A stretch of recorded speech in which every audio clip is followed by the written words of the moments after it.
All right, this morning I'm going to do something simple, but they always get a lot of views. So whenever I have a new vehicle, I usually videotape how to fill the windshield washer fluid. So I'm going to use some Frame windshield washer fluid, and I'm going to fill up our 2025 Ford Explorer ST. So if you ever have any issues, hopefully this will help you out.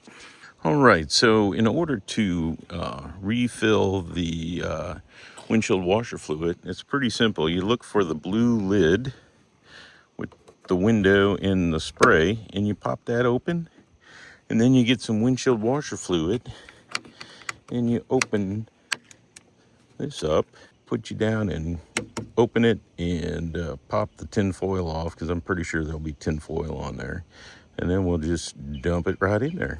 So here we go. All right, so there you go. You got the top off, and then you just pour this in there as much as you can. And usually if it's real empty, it'll take the whole gallon.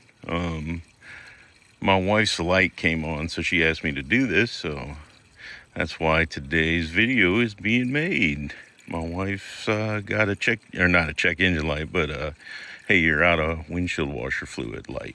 So, and that's all there is to it. You just keep pouring in until it fills up, and then you're good to go. If you have any questions, just put them in the comments below.